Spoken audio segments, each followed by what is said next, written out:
Hello students, आज अपने अपने चैप्टर को आगे की ओर बढ़ाते हैं। आपको याद होगा लास्ट चैप्टर में अपन ने डिस्कस किया था कि जब किसी इलेक्ट्रिक सर्किट में रेजिस्टेंस लगा हुआ हो।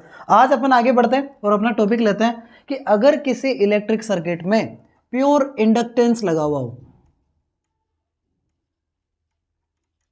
यानी शुद्ध प्रेरकत्व जब भी लगा हुआ है, उस स्थिति में इलेक्ट्रिक करंट पर या इलेक्ट्रिक पोटेंशियल पर क्या इफेक्ट आएगा। चलिएगा आगे ध्यान दें।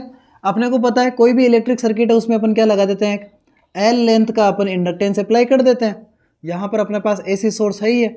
एसी सोर्स के तौर पे अपन एसी क्या ले रहे हैं, पोटेंशियल वी बराबर क्या लेते हैं, V naught sine omega T. और ये अपना क्या एल लेंथ का अपन ने क्या ले लिया, एक सो यहाँ पे इंडक्टेंस यूज कर दिया, प्रेरकत्व काम में ले लिया। मेरे को एक चीज़ बताइए, जब अपन इंडक्टेंस की कंडीशन बात करें और एक ही इलेक्ट्रिक सर्किट काम में ले रहे हैं, तो आपको पता है जब एक ही परिपथ काम में आता है तो यहाँ पे इंडक्टेंस की अवस्था में लगता है क्या, स्वर प्रेरण इंडक्टेंस लगता है। सेल्फ इंडक्टेंस की अवस्था कंडीशन में आपको पता है जो अपना पोटेंशियल है वो पोटेंशियल क्या रहता है, वी एल बराबर minus L D I by D T, यही तो रहता है। जब सेल्फ इंडक्टेंस की कंडीशन ले रहे हैं, स्व प्रेरण की अवस्था के अंदर, प्रेरकत्व वाले चैप्टर में अपन डिस्कस कर चुके हैं, वी एल बराबर क्या होता है, minus L D I by D T, यही तो होता है। यहाँ पर आप एक चीज़ देखिएगा, जब सेल्फ इंडक्टेंस की कंडीशन ले रहे हैं तो यहाँ पर अपने पास वी एल बराबर क्या ले रहे हो आप, L D I by D T, minus भी ले सकते, साइन है, आप साइन यूज़ कर ही रहे हैं माइनस का यहाँ पे। तो अपन एक चीज़ देखिएगा, आपको मैंने एक चीज़ बता रखी है कि अपने पास दोनों ही इक्वेशन ये है, और अगर आपके मन में सवाल है कि सर ये कहाँ से आया, तो आप एक चीज़ ध्यान दीजिएगा। मैं आपको एक चीज़ बताता हूँ, जब अपन किसी भी इलेक्ट्रिक सर्किट में किरचॉफ का सेकंड लॉ अप्लाई करते हैं तो मेरे को एक चीज़ बताइए, ये इलेक्ट्रिक पोटेंशियल ई है और ये क्या यहाँ से आने वाला वी एल, तो यहाँ पे क्या हो जाएगा, ई माइनस वी एल बराबर कितना हो गया, 0। तो ई बराबर क्या होगा, वी एल होगा, यानी वी बराबर क्या हो गया, वी एल। ये कंडीशन याद रखिएगा आप, तभी दोनों बराबर कर पाएंगे ना अपन। किरचॉफ के लॉ से तो बराबर कर रहे हैं, ई लूप लॉ यही तो बताता है किरचॉफ का। लूप लॉ क्या बताता है, किसी भी लूप के अंदर टोटल जो पोटेंशियल है वो ऑलवेज कितना रहता है, 0 रहता है। तो ई माइनस वी एल बराबर कितना, 0। तो ई बराबर क्या हो गया, वी एल, यानी v बराबर हो गया वी एल। जब दोनों को अप्लाई करेंगे और माइनस के साइन को मैं अगर हटा देके चलता हूं तो L D I by D T बराबर क्या हो गया, V naught sine omega T. कोई दिक्कत है इसमें? आई होप आपको बड़े अच्छे समझ में आया होगा। अब एक काम करते हैं, यहाँ पे अपने पास एल को भी उधर ले जाते हैं अपन। जब अपन एल को उधर लेके जाएंगे तो आपके पास एक चीज़ निकल के आ जाएगी, क्या, D I by D T बराबर V not upon L sine omega T. सही है ना? इस डी टी को उधर भेज दो, क्या इक्वेशन बनेगी, डी आई बराबर V not upon L sine omega T dot कितना, डी टी।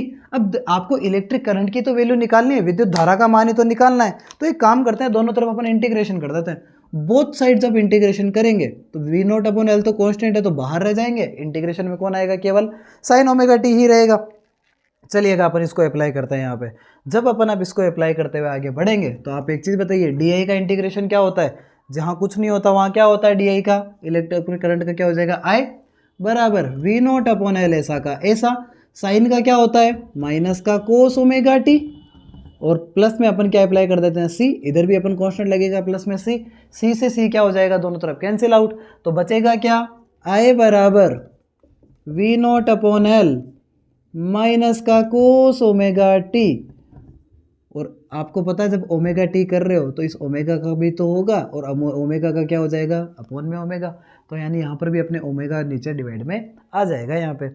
अब चलिएगा, अब आपको पता है इलेक्ट्रिक करंट की इक्वेशन किस फॉर्म में आती है, हमेशा साइन की फॉर्म में तो रहती है। तो अपन एक काम करते हैं, इसको अपन साइन की फॉर्म में कन्वर्ट करने की कोशिश करते हैं। कोस ओमेगा टी को साइन में बदलना है। तो आपको पता है जब भी किसी चीज़ को 90 में से माइनस कर देते हैं तो वो किस में कन्वर्ट हो जाती है, साइन में चेंज हो जाएगी।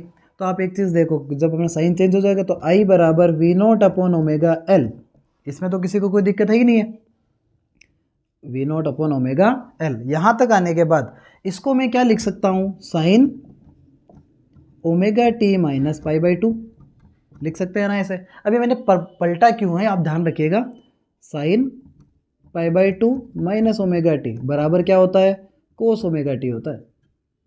Sine pi by 2 minus omega T बराबर क्या होता है, कोस ओमेगा टी। यहाँ पे साइन ये माइनस में था तो मैंने यहाँ पर भी क्या अप्लाई कर दिया, माइनस अप्लाई कर लिया।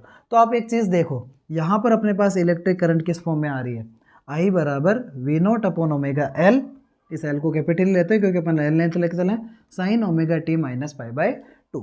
यहाँ पे एक काम करते हैं अपन कि जो अपने पास आई नोट एक कंडीशन ले लेते हैं, लेट मानते हैं अपन आई नोट बराबर V naught upon omega L, कोई दिक्कत तो नहीं है किसी को। आई बराबर आई नोट बराबर वी नोट अपॉन हो गया, तो आई बराबर क्या हो जाएगा, आई बराबर I not sine omega T minus pi by 2। ये अपने पास इक्वेशन निकल के आ जाएगी। यहाँ पर मैंने जो ये 1 अपॉन ओमेगा एल है, इस ओमेगा एल को अपन क्या बोलते हैं, रेजिस्टेंस ही तो बोलते हैं अपन। आर बराबर यहाँ पे क्या लिया हुआ है, एक चीज़ ध्यान रखिएगा, ये जो ओमेगा एल आया है ये रेजिस्टेंस की तरह आया है काम में। ये रेजिस्टेंस कब लग रहा है, जब इलेक्ट्रिक करंट सर्किट में क्या लगा हुआ हो, इंडक्टेंस के फॉर्म लगा हुआ हो, तभी तो होता है आई नोट बराबर V naught upon omega L ले रहे हैं अपन यहाँ पे। तो इक्वेशन निकल के आई क्या अपनी, आई बराबर I not sine omega T minus pi by 2। दोनों ही इक्वेशन को देखिएगा, एक तो आप इस इक्वेशन पे ध्यान दें और एक आप इस इक्वेशन पे ध्यान दें। दोनों ही इक्वेशन में एक चीज़ देखो, electric potential omega T phase के साथ है, वही जो इलेक्ट्रिक करंट है माइनस पाई बाय 2 यानी 90 डिग्री पीछे चल रहा है। इलेक्ट्रिक पोटेंशियल क्या चल रहा है, पीछे की तरफ चल रहा है। तो अपना जो फेजर इसमें जो कर्व बनेगा वो कर्व किस तरह फॉर्म में आएगा, आप एक चीज़ देखिएगा यहाँ पे, यहाँ पर अपने पास जब मैं दोनों के कर्व की बात कर रहा हूँ, ये तो अपना क्या हो गया, इलेक्ट्रिक पोटेंशियल आ गया, इसको तो अपन क्या ले लेते हैं, इलेक्ट्रिक पोटेंशियल V बराबर V naught sine omega T, यही है। लेकिन जो इलेक्ट्रिक करंट है वो 90 डिग्री क्या है, पीछे है, यानी इस जगह पे ये यहां से स्टार्ट होगा,